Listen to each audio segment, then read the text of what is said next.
Hello, thank you for joining me in this continuing discourse on Guyana's electoral system. It is rare that you find widespread agreement on any politically sensitive question in this country.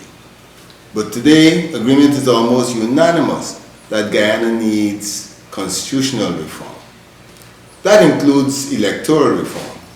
And I believe that the place to start is with electoral reform.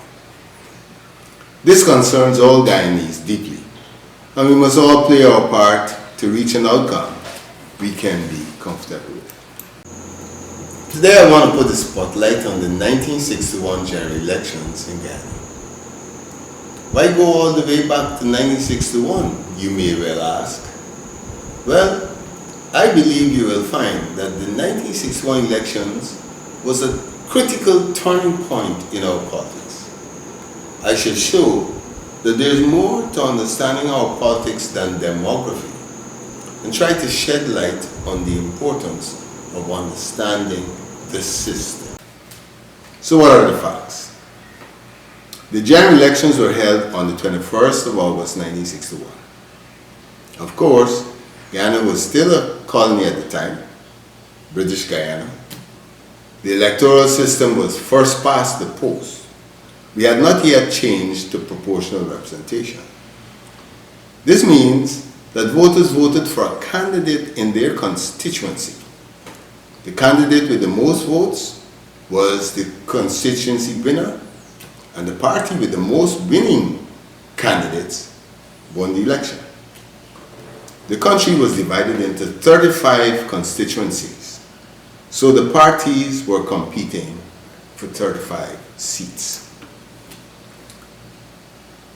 This was the first election contested by the PNC and the UF.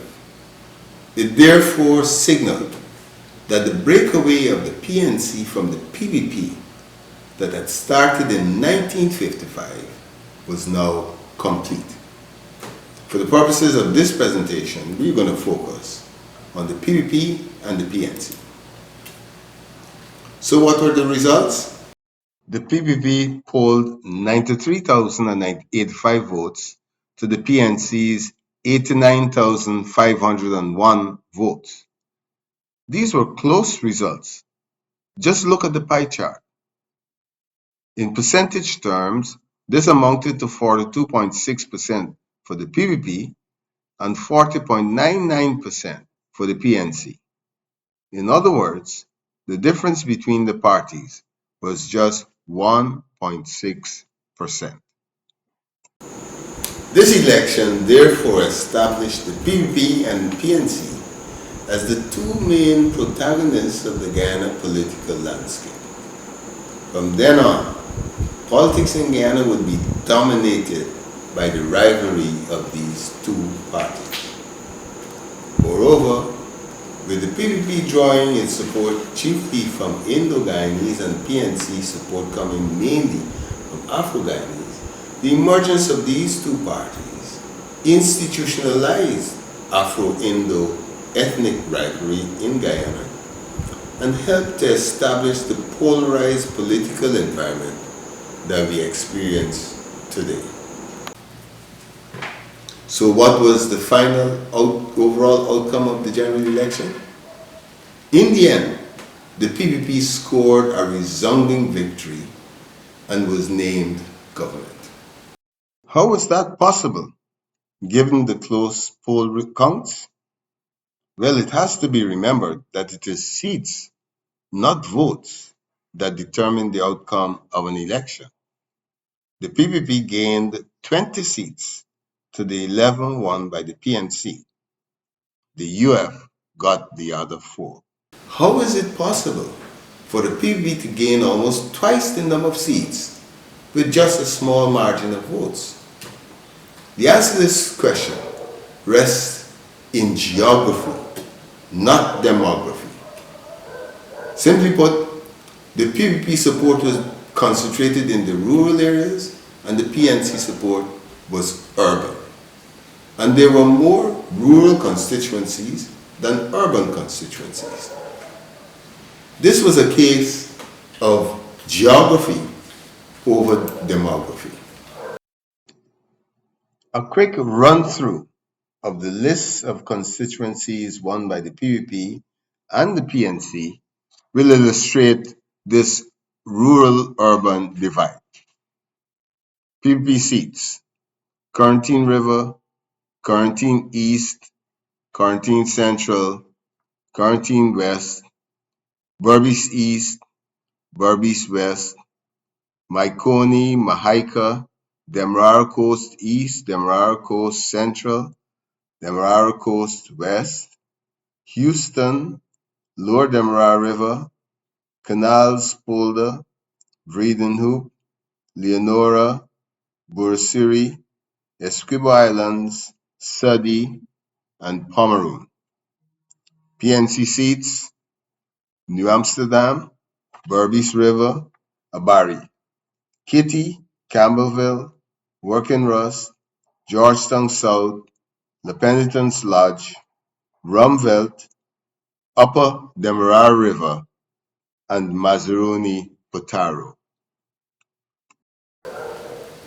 Now let me be clear on a couple of points. I'm not here to say that race does not matter in Guyanese politics. Of course it does. But show me a country blessed with diversity like we are, where ethnicity does not figure significantly. It's only in countries with a homogeneous population, where upwards of 80 or 90% of the population belong to one ethnic group, that ethnic voting is not a factor. We have to look at the big picture and social and political complexities. The point is, race is a factor. There's no denying that. But it's not everything in Guyanese politics. The point of this review of the 1961 elections is to underline the importance of systemic factors in the design of the electoral system. It's foolhardy to try to eliminate ethnic bias in voting. The objective should be to design an electoral system such that ethnic voting is not a dominant factor and does not stand in the way of achieving a stable and constructive political environment. And my contention is that this is the most compelling imperative of our time. And with enough goodwill and effort, it can be done. Persons who dwell excessively on the ethnic dimension may well be guilty of appealing to the soft underbelly of ethnic insecurity and emotion, rather than examining the broader picture and looking for serious, viable solutions. Secondly, it cannot be stressed enough that electoral reform is not about telling people who they must vote for or tilting the system in favor of one party or other. Whether you're for the PPP, the PNC, ANU, LJP, AFC, or whoever, that is your business and your right. But we all have an interest in a system that is fair, acceptable, and favorable to peace and prosperity. A system that is constructive and that works. I've done this presentation to focus attention on Guyana's electoral system and to encourage people to challenge prevailing narratives and stereotypes about Guyana's politics and elections. I hope I've succeeded in some small way, and I look forward to your comments and questions. Thank you for watching.